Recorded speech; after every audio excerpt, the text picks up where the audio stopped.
ونعوذ بالله من شرور أنفسنا ومن سيئات أعمالنا من يهده الله فلا مضل له ومن يضلله فلا هادي له ونشهد أن لا إله إلا الله وحده لا شريك له ونشهد أن سيدنا وسندنا وحبيبنا ومولانا محمدا عبده ورسوله الذي أرسله بالحق بشيرا ونذيرا وداعيا إلى الله بإذنه وسراجا منيرا قد قال الله تعالى في كلامه المجيد وفي فرقانه الحميد أعوذ بالله من الشيطان الرجيم بسم الله الرحمن الرحيم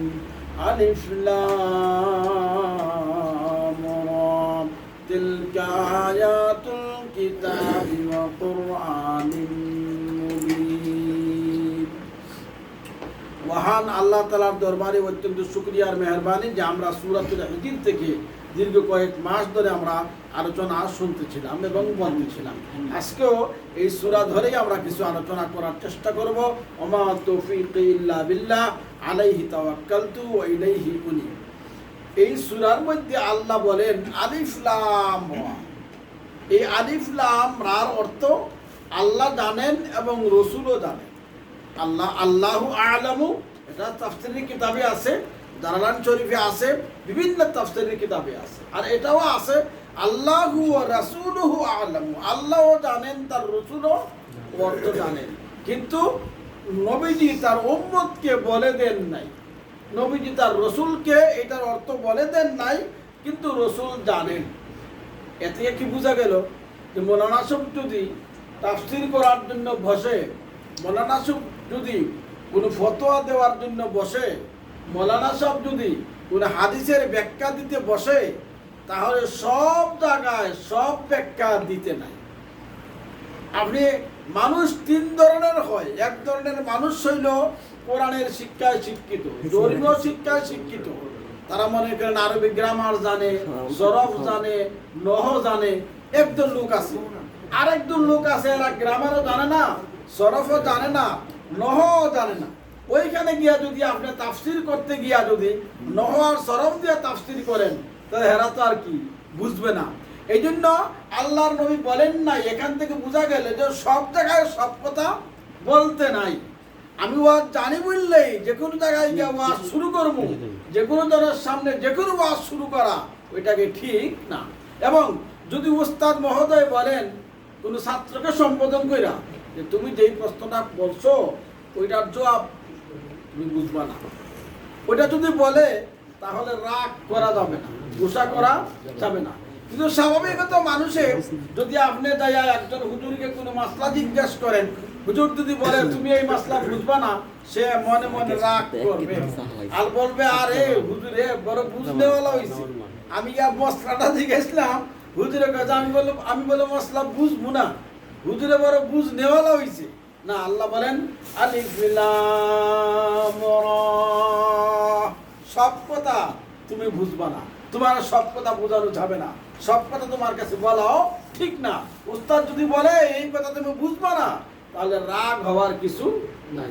যেমন একটা এই বড় একটা বিল্ডিং এর ড্রয়িং, 10 তলা মনে করেন 20 তলা ফাউন্ডেশনের একটা ড্রয়িং আয়না দেওয়া হইলো দুলুভাইকে, দুলুভাই বিল্ডিং এর ড্রয়িংটা আমার একটু বুঝাইয়া দেন। তো উনি বললেন ভাই যদিও আমি বুঝি, কিন্তু তোমারও বুঝাইয়া দেওয়া আমার পক্ষে এই ড্রয়িং কি সম্ভব না, কারণ তুমি কিচ্ছুই জানো না ড্রয়িং সম্পর্কে, আমি তোমারে কিভাবে বুঝাবো। ভাই ঠিক আছে গাড়ির ইঞ্জিনটা কিভাবে খুলে ওইটা বুঝাইয়া দেন। বলে ওইটাও ভাই আমি বুঝলেও তোমারে বুঝাই আমি দিতে পারবো না, কারণ তুমি গাড়ির কম্পুতেই খুলতে পারো না, বুলেটেই খুলতে পারো না। যেই বেটায় তুমি এইসব ইঞ্জিন সম্পর্কে তোমার জ্ঞান দিতাম, ভাই তুমি বুঝবা না। এইটাই দুনিয়ার নিয়ম, এটাই আল্লাহর নিয়ম, এটাই রসুলের নিয়ম। রসুল জানেন কিন্তু রসুল বলেন নাই, কেননা ওইটা তোমরা বুঝবা না। উস্তাদ যদি ছাত্রকে বলেন, কোন বক্তা যদি তার শ্রোতাদেরকে বলে এই মশলাটা আপনাদের সামনে বলা যাবে না, ওইটা আপনারা বুঝবেন না, অথবা না বললেও সব জায়গায় সব মশলা বলতে নাই। তবলিগে গেলে আপনারা শুনবেন ওনারা বলে যে ফাজাইলে ইলম যেগুলা তবলিগে ভাইরা বলে ফাজাইলে ইলম যেগুলা ওগুলা আমরা এইভাবে মাজমার মধ্যে শিখব, আর মাসাইলে ইলম যেগুলা ওগুলা আমরা আলিম ওলামাদের কাছ থেকে জিজ্ঞেস করে শিখব। তো ওনারা দুই রকম। ওনারা বলে যে আমরা এখানে যারা বইছি আমরা সাধারণ পাবলিক মানুষ, আমরা মাসলা তো বুঝতাম না, ফজিলতের কথা তো বুঝাই যায়, স্বাভাবিক জাহান্নামের কথা, জান্নাতের কথা, ফুলসিরাতের কথা, পরকালের কথা, এগুলা সহজ বোঝা যায়, ওগুলা আমরা আলোচনা করব। আর বড় বড় মশলা যেগুলো আছে ওগুলা আমরা বুঝবো না, ওগুলা আলিম ওলামাদের কাছ থেকে দরকার মতে আমরা কি করে নেব, শিক্ষা করে নেব।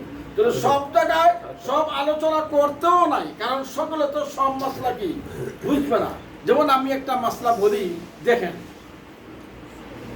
স্ত্রীকে তালাক দেওয়ার পরে বারবার কথাগুলো বলা হয়েছে, স্ত্রীকে যদি স্বামী তালাক দেয় তো ওই বেটিয়ে অন্য স্বামী গ্রহণ করতে হইলে অপেক্ষা করতে হয় কতদিন?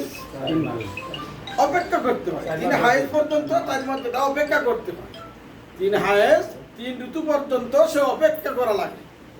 পরের দিনে বিয়া বসতে সে পারবে না। তার বিকল্প দিক হইল পুরুষ মনে করেন যদি তালাক প্রাপ্ত হয়, তার বউরে সে তালাক দিয়া লায়, পরের দিনে সে কি করতে পারে, বিয়া করতে পারে, তার কোনো বাধা কি।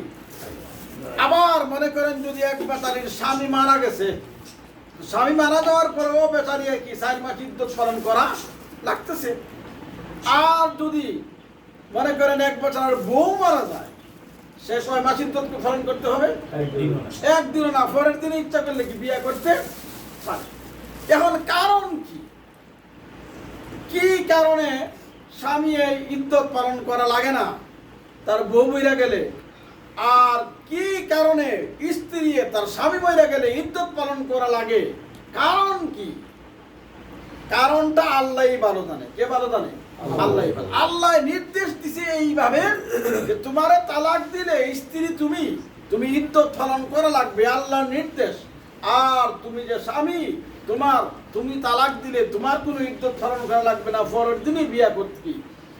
স্বামীর জন্য ইদ্যত পালন করা লাগে না, স্ত্রীর জন্য ইদ্যত পালন করা লাগে, কিন্তু তার যে মূল কারণ আছে, কারণটা উম্মত বুঝবে না, মানুষ বুঝবে না। এই জন্য মুফতি সাহেবেরা কারণটা কেউ বলেও না, বলার দরকারও নাই। কিন্তু যারা আধুনিক শিক্ষায় শিক্ষিত তারা বলে কেন কারণ বলবে না কেন, আমাদের উপরে ইসলামের কোন বিধানকে জুড়ে চাপাইয়া দিবেন, কি কারণে বলবেন তো, কোন কারণে এটা হইল, কি কারণে। বুঝছি আপনারা হুজুর তো সহজ সরল মানুষ, বুঝেন নাই। অর্থাৎ ওই মহিলার রেহেম পবিত্র রাখার জন্য, যে এই মহিলায় যদি এখন আরেক স্বামীর কাছে গিয়ে লগে লগে বিয়ে হয়ে যায়, তো ওই পূর্বের স্বামী যে তালাক দিল, হয়তো এর কোনো ছেলে সন্তান ওই মহিলার পেটে রয়ে গেছে, তাহলে যৌথ হয়ে যাবে। এই জন্য মহিলারা কি করা হয়েছে, বলা হয়েছে যে তুমি ইদ্যত পালন করো, তোমার পেটটা পরিষ্কার হোক, যে আগের স্বামীর কোনো সন্তান রইল কি না, পরিষ্কারের জন্য। এইটা হলো মূল কারণ। আর স্বামীর মধ্যে তো এমন কিছু নাই, সেজন্য স্বামীরে বলা হয়েছে তুমি ইদ্যত পালন করা লাগবে না। আচ্ছা, এই যুক্তি শুনতে খুব ভালোই লাগবে, মোটামুটি খারাপ না। মানুষের যে এই শুনে বলবো ঠিকই যুক্তিবাদী হুজুর এতদিনে পাইছি আমরা, উনার যুক্তি ঠিকই আছে, যুক্তিবাদী হুজুরের যুক্তি ঠিকই আছে। এই রেহানটা, এই পেটটা পবিত্র হওয়ার জন্য। আচ্ছা, পবিত্র হওয়ার জন্য যদি হয়, তাহলে যেই বেচারা মনে করেন সৌদি আরব থাকে, এখন সৌদি আরব থেকে হ্যাঁ বাংলাদেশে তার বউরে তালাক দিছে, এখন ইদ্যত পালন করা লাগবে লাগবে। হ্যাঁ, তো 2 বছর আগের থেকেই সৌদি আরব থাকে, হ্যাঁ তো কোনো ওইখানে নাই, তার যে ছেলে সন্তান ওই স্ত্রীর পেটে থাকার সম্ভাবনা তো নাই। তাহলে তো নিয়ম আসলে কি লগে লগেই মেয়েটি কি বিয়া হয়ে যাবে, ইদ্যত পালন করা লাগবে না। কিন্তু সৌদি আরব 2 বছর আগে আইছে, 2 বছর পরে তার বউরে তালাক দিছে, এরপরেও স্ত্রী ইদ্যত পালন করা কি লাগবে। তাহলে এই যে আগের যুক্তিবাদী সবাই যে এই যুক্তি দিছিল যে রেহেম আর পেটটা পবিত্র করার জন্য, এই যুক্তি খণ্ডন হয়ে গেল, ঠিক না? এই জন্য আধুনিক শিক্ষায় শিক্ষিত তারা সব জায়গায় যুক্তি চায়, যুক্তি না হলে তারা মানতে চায় না। আবার যুক্তি তারা বুঝিও না, যেহেতু শিক্ষিত মানুষ, মোটামুটি যুক্তি তারা সুন্দরই কি জমাতে নামাজ পড়ি। কেন কারণ জানেন, জামাতে নামাজ পড়লে সব এক জায়গায় গিয়া জমা হইলাম মসজিদে, গ্রামের আরেকজনের সুখ, কার দুঃখ, কে অসুস্থ, কে হাসপাতাল, কেউ না খাইয়া আছে, কে অভাবে আছে, কে বড় লোক, কে ছোট লোক, একটা ভয় পরিচিতির জন্য কি হয়ে গেল, এই জামাতে নামাজ পড়ার ব্যবস্থা করানো হয়েছে। আর হজের ব্যবস্থা কি জন্য করা হয়েছে জানেন? হজের ব্যবস্থা করা হয়েছে যেহেতু এখানে সারা দুনিয়ার থেকে লোকজন আসবে, আইসা বড় সেমিনার করবে হজের ফাঁক দিয়া। ওইখানে আমেরিকার অবস্থা কি, বাংলাদেশের অবস্থা কি, পাকিস্তানের অবস্থা কি, সব দেশের অবস্থা জানার জন্য হজ কি করা হয়েছে, খরচ। আর যাকাতটা খরচ করা হয়েছে কি জন্য? যেহেতু আমার কাছে কিছু গরিব আছে আমাদের মধ্যে, এরাও তো চলা লাগবে, তো এদের জন্য কি করা হয়েছে, যাকাত ফরজ করা হয়েছে। আর এরকম ফিতরা কেন ফরজ করা হয়েছে? ওই যে মনে করেন কিছু মিসকিন আছে, তারা ঈদ করার কিছু নাই, এই জন্য তাড়াতাড়ি ওরা চাউল টাউল দেওয়া, তারাও কি করতে পারে, ঈদ করতে পারে। এগুলা তো হইলো তাদের যুক্তিবাদীদের যুক্তি, আধুনিক শিক্ষায় শিক্ষিত লোকের যুক্তি। এই যুক্তিগুলো কিন্তু ঠিক না। আসল হইলো আল্লাহর নির্দেশ, তুমি ফিতরা দাও, আল্লাহর নির্দেশ তুমি যাকাত দাও, আল্লাহর নির্দেশ পালন করতে আমরা নামাজ পড়ি, আল্লাহর নির্দেশ পালন করতে আমরা হজ করি। যদি যুক্তি যদি ঠিক হয়ে যায়, তাহলে এমন এক সময় আসবে যে আমাদের গ্রামে একটা ক্লাব আছে, এই ক্লাবে এশার নামাজের পরে এলাকার সব মানুষ জমা হয়। কিন্তু জমা হওয়ার জন্য যে এলাকার খবরান্তর নেওয়ার জন্য জমাতে নামাজ পড়ার সিস্টেম ছিল, এটা তো এখন লাগতেছে না। তাহলে আসার পরে সবাই এখানে জমা হয়, তো খবরান্তর তো হয়ে গেছে, জমাত না হলেই কি আর চলবে। এরপরে মনে করেন হজ তো করা হয়েছিল ফরজটির জন্য, যে এখানে সব দেশের মানুষ এক জায়গায় জমা হইয়া খবরান্তর লইব। এখন তো জাতিসংঘ হয়ে গেছে, তাহলে হজ ক্যান্সেল, এখন হজের আর কি দরকার পড়তেছে না। এরপরে মনে করেন যাকাত দিয়ে আমাদের মধ্যে কিছু গরিব আছে, ওরা মানে মোটামুটি চালাইবার জন্য আল্লাহ তাআলা যাকাত খরচ করছে। এটা যদি হয় যুক্তি, তাহলে তো মনে করেন আমাদের সরকারে এখন কি একটা দিছে না, কি কার্ড দিছে সরকার, ফ্যামিলি কার্ড। তো ফ্যামিলি কার্ডের মাধ্যমে সবাই যখন ধনী হয়ে গেছে, তাহলে এখন আর কি যাকাতের আর লাগতেছে না, ও উল্টো হয়ে গেছে। এমনি ভাবে মনে করে বিভিন্ন সরকাররা ঈদের সময়ও কোনো সময় হয়তো যে ফ্যামিলি কার্ড দিচ্ছে, ঈদের সময় হয়তো আরো কিছু দিতেও পারে, তাহলে আর ফিতরাও কি দেওয়া লাগলো না। তাহলে যুক্তিগুলো যদি ঠিক হয়, তাহলে ধীরে ধীরে হজের দরকারও শেষ হয়ে যাবে, জামাতে নামাজ পড়ার দরকারও শেষ হয়ে যাবে, যাকাতের সিস্টেমটাও উর্ধ হয়ে যাবে, ফিতরা সিস্টেমটাও উর্ধ হয়ে যাবে, সবই আস্তে আস্তে হালকা হয়ে যাবে। আসলে কারণ এগুলি না, মূল কারণ হইল কার নির্দেশ? আল্লাহ বলছেন নামাজ পড়ার জন্য আমরা পড়ি, আল্লাহ বলছেন হজ করার জন্য আমরা হজ করি, আল্লাহ বলছেন যাকাত দেওয়ার জন্য আমরা যাকাত দেই। এতে বেটার ফ্যামিলি কার্ড দেখ আর না দেখ, দিলেও বলা না দিলেও বলা, কিন্তু যাকাতের সিস্টেম যেটা যা কিয়ামত পর্যন্ত কি, এটা আল্লাহ বুঝাইতেছেন। আলিফ লাম রা তিলকা আয়াতুল কিতাবি ওয়া কুরআনিম মুবিন। যুক্তি না, যুক্তি দিয়া যুক্তিতে মুক্তি পাবে না তুমি, যুক্তি দিয়া ইসলাম বোঝা যাবে না। ইসলাম বুঝতে হবে কোরআন দিয়া, হাদিস দিয়া, কিয়াস দিয়া, তাহলেই তোমার বুঝ সঠিক হবে। যুক্তির মাধ্যমে যদি তুমি বুঝতে চাও, তাহলে আলিফ লাম রা ওইটাই তো তুমি বুঝতে পারবে না যুক্তি দিয়া, এটাই তো তুমি পড়তে পারবে না যুক্তি দিয়া। বেবান তাফাউতরা আযকুদা আস্তাবকুদা خلق راگیرم کے بفریبی تمام در غلط اندازی تاہر خاصام کارہم با خلق ورا جملہ راس با خدا تزویر حینا کے رواس کار باؤ رست باید داشتن رایت خلاص صدق برا فراستن ترسم کے صرفان باد ترسم کے صرفان باد روز بو خراس کے نال حلال شیخ آب حرام ماں اگر غفلت سے باز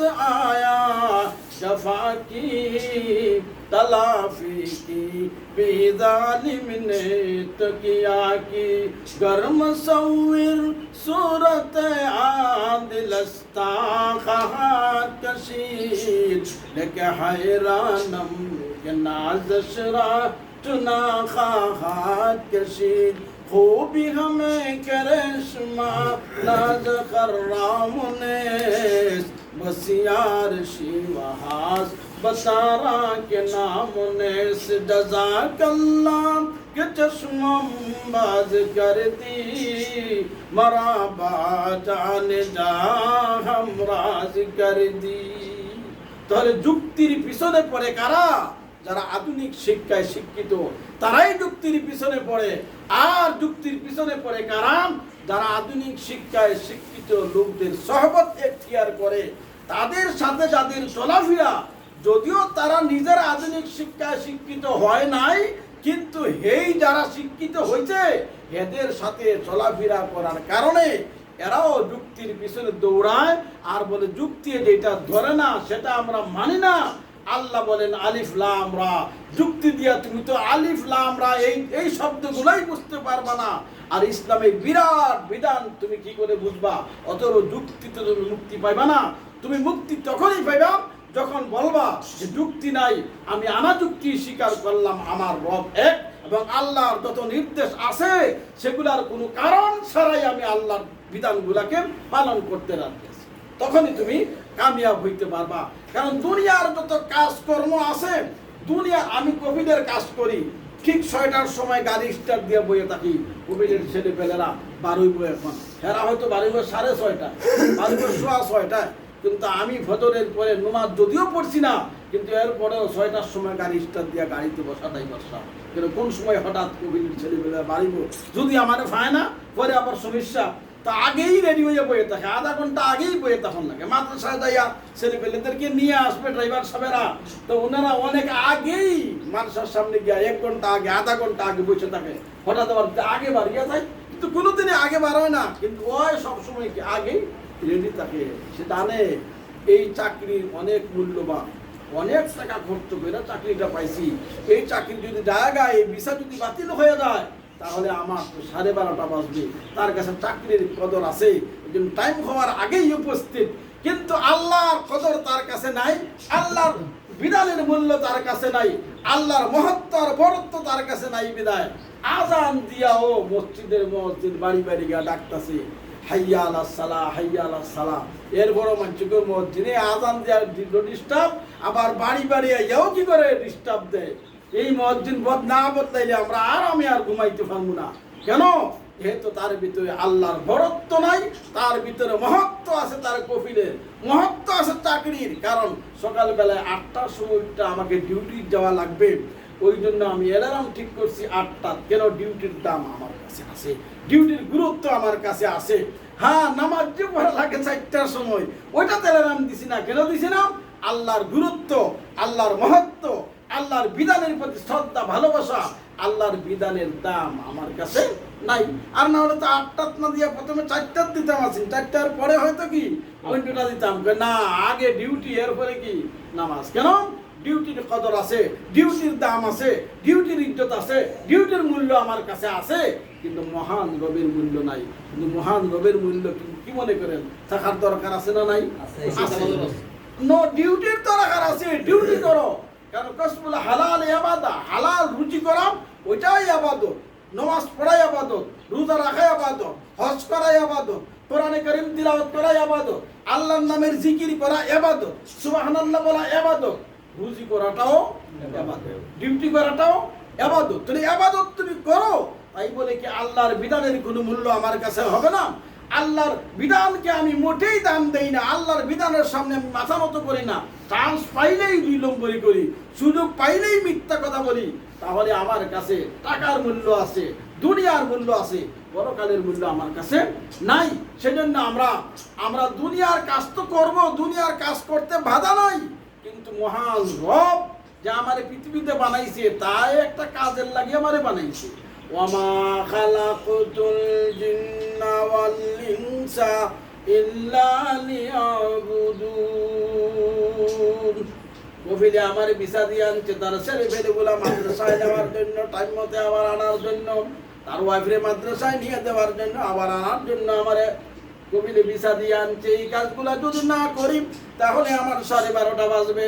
এটা আমি বুঝি মহান আল্লাহ বলেন আমি তো মানুষ বানাইছি, দুনিয়ার তরে পাঠাইছি আমার ইবাদতের জন্য।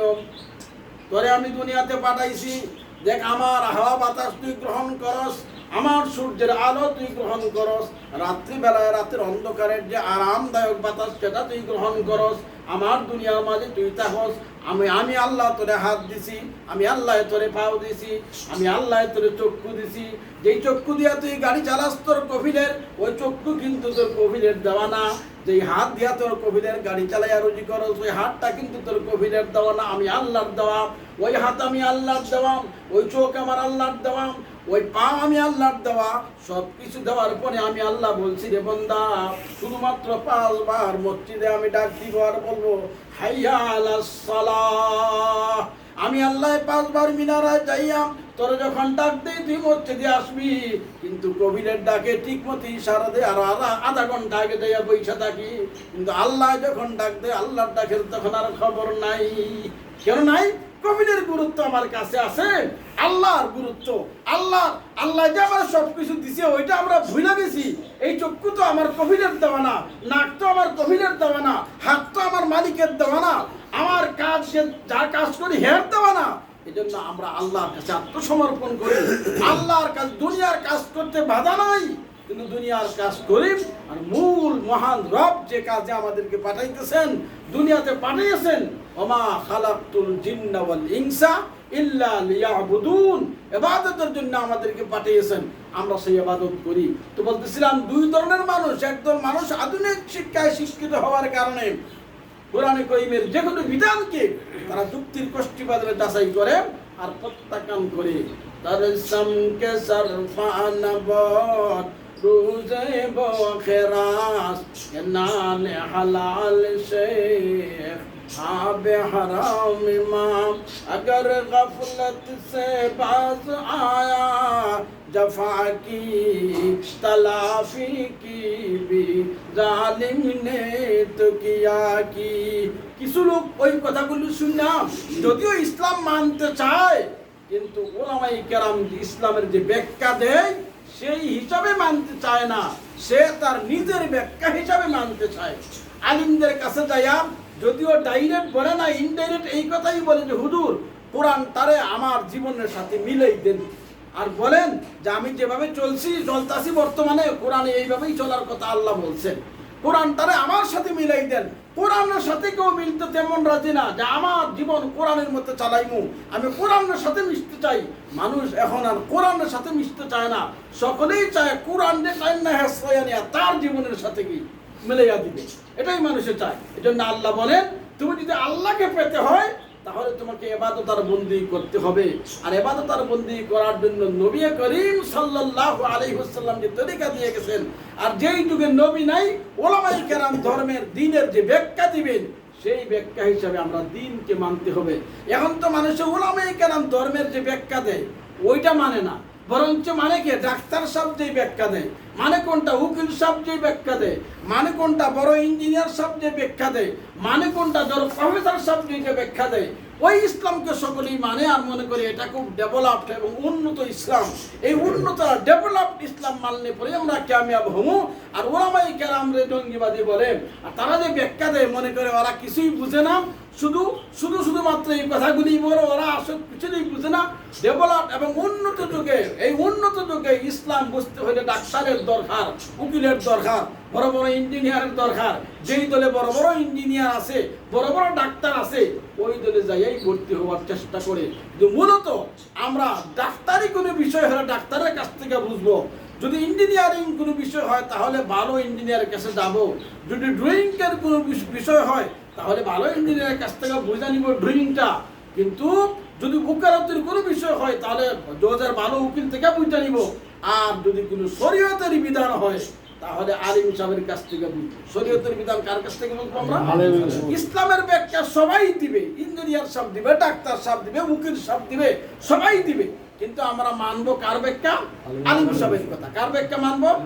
কোরআনের ব্যাখ্যা। নবীর যুগে নবীরা দিছে, যেই যুগে নবী নাই সেযুগে আছেন ওলামায়ে কেরাম। আলিমরা যেই ব্যাখ্যা দিবে, আলিমরা যেই দল আছে, আলিমরা যেই পথে আছেন, আমরা সেই ব্যাখ্যা মতে ইসলামকে মানার চেষ্টা করি। আল্লাহ আমাদের সকলকে তৌফিক দান করুন। আমিন। আস্তাগফিরুল্লাহ, ইন্নাল্লাহ গফুরুর রাহিম। আস্তাগফিরুল্লাহ, ইন্নাল্লাহ গফুরুর রাহিম। আস্তাগফিরুল্লাহ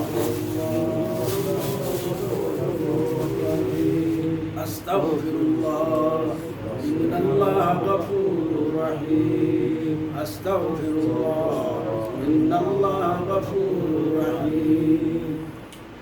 আগে বলছিলাম যে কোরআন কোন জিনিসের নাম, এখন বলি দোয়া।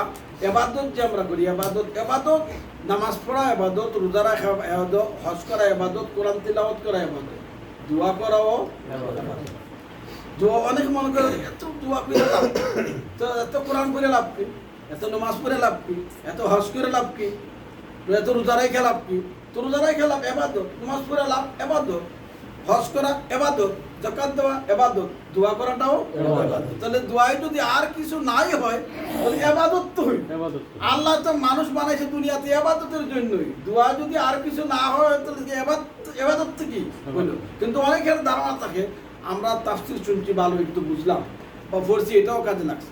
দোয়ার সময় যে এই 15-20 মিনিট জায়গায় এটা একবারে খামা গেল, এটা না করলেও কি চলতো না। দোয়াটাও কি ইবাদত। ইবাদত বুঝতে হবে কাকে বলে। নামাজ ইবাদত, রোজা ইবাদত, হজ ইবাদত, যাকাত ইবাদত, দোয়া করাটাও ইবাদত। আস্তাগফিরুল্লাহ ইন্নাল্লাহা গফুরুর রহিম আস্তাগফিরুল্লাহ ইন্নাল্লাহা গফুরুর রহিম। কারণ শয়তানে ধোঁকা দেয় আর বলে এখন তওবা করিস না। তো মনে করেন মেয়াটা বিয়া শাদী সব শেষ হয়ে সারলে, মনে করেন সব কিছু অবসর হওয়ার পরে এরপরে তুই হজ কইরা সুন্দর করে একটা ভালো মানুষ হয়ে যাবে। এত তাড়াতাড়ি তুই এই তওবা করে এত সুজা কি? কে বুদ্ধি দেয়? শয়তানে। কে বুদ্ধি দেয়? হর সবে গুয়ম কে ফরদা তরকে ই সওদা কুনম বাদ চুরু সওদা সুবতি ই ফরদা কুন। যে শয়তানে প্রত্যেকদিন খালি করবে না, তওবা করবি না, এত তাড়াতাড়ি তওবা করলে আবার গুনাহ করলে আবার কি করবি?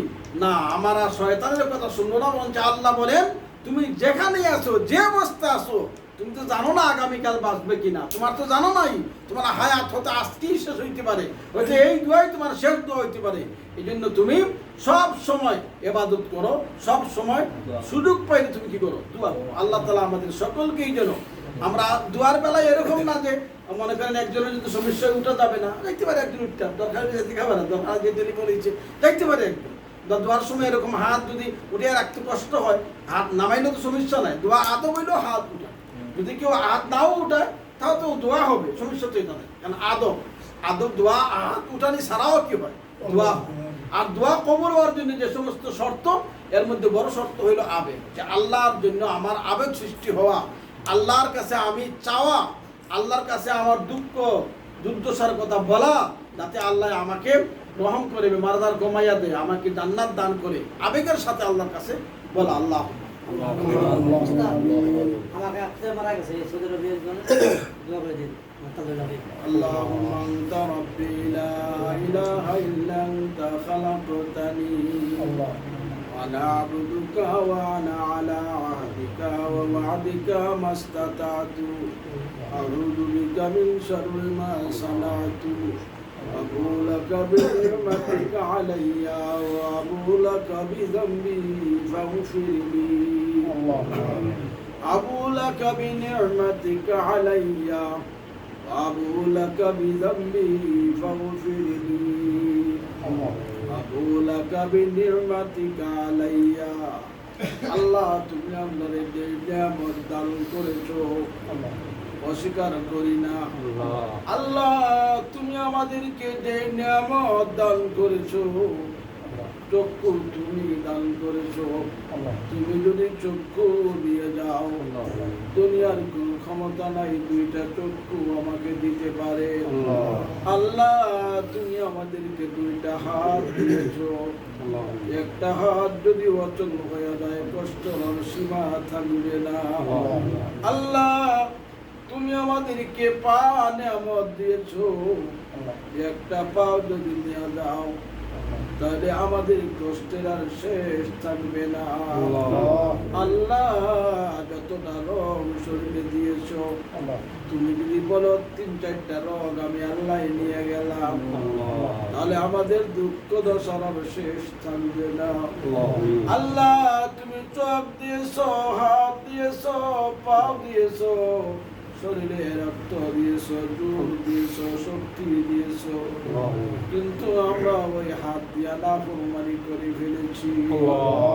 উচিত ছিল তোমার হাত দিয়া তোমার কাজ করব, উচিত ছিল তোমার দেওয়া হাত দিয়া অন্তত তুমি যেই কাজে নারাজ হয়ে যাও সেই কাজ না করা, কিন্তু আমরা উল্টাটাই করে ফেলেছি।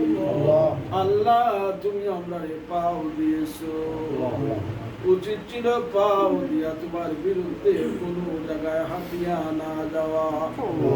অন্তত আল্লাহ চোখ দিয়েছ তুমি, উচিত ছিল চোখ দিয়া তোমার বিরুদ্ধে কোনো কিছু না দেখা। মুখ দিয়েছ তুমি, উচিত ছিল মুখ দিয়া গুনার কাজ না করা, কিন্তু আমরা চোখ দিয়া আল্লাহ গুনার কাজ করে ফেলেছি।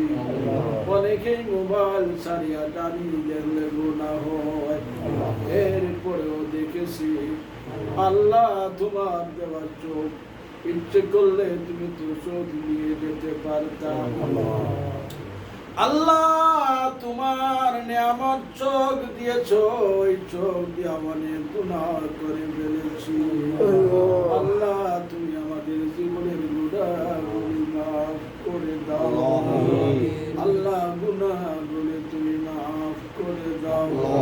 আল্লাহ দুনিয়ার জীবনের নিয়ম আছে দেখেছি, কোনো কুকুর বাড়িওয়ালার থেকে ভাগ্য ডুবাইও চলে যায়। 10 বছর পরে আবার কুকুরটা যখন আসে, মালিকে চিনতে পারলে মুস্কি মুস্কি হাসে, আর এই কুকুরটা 10 বছর আগে আমার বাড়ির থেকে ভাগ্যা চলে গেছিল, দেখ 10 বছর পরে আবার আমি মালিকের কাছে আইছে। মুস্কি হাসে, ঘরের দিকে তাকায়া বলে, ঘরে কে আসো? আমার এই পুরানা কুকুরটারে কিছু না কিছু খাবার দিয়ে দাও। আল্লাহ আমরা তোমারে ভুলিয়া অন্য পথে চলে গিয়েছিলাম, আল্লাহ তোমারে ভুলিয়া গোলার পথে চলে গিয়েছিলাম, তোমার নিয়ামত গুলি ভুলিয়া গোলার পথে চলে গিয়েছিলাম। আল্লাহ বহুদিন পরে তোমার দরবারে খানিয়াত বিছাই দিছি, আল্লাহ ইচ্ছা করলে তুমি তো মাফ করে দিতে পারো। আল্লাহ তুমি যদি মাফ করে দাও, কেউ বলবে না এত বড় গুনাহগার গুনারে কেন মাফ করে দেওয়া হলো।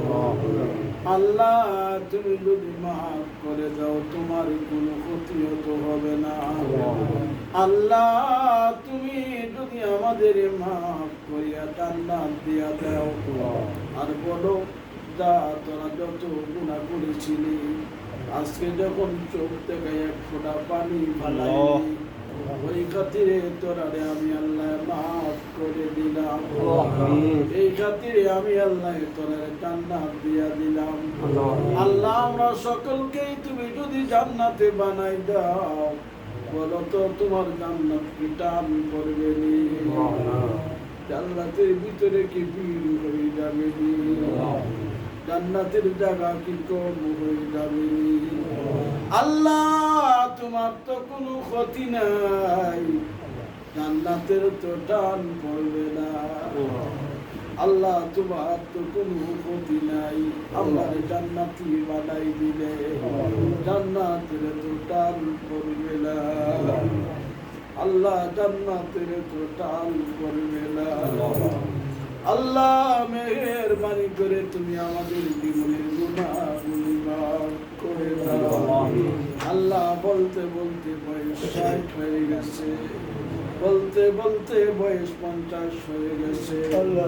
আল্লাহ আমরা কারো দাড়ি সাদা হয়ে গেছে, কারো দাড়ি হয়তো সাদা হয় নাই, কিন্তু বয়স তো আর কম হয় নাই। আল্লাহ মৃত্যুর সময় হয়ে গেছে, কোন সময় যে আমার বাতি ঠুস করে দিবে যাবে আমার জানা নাই।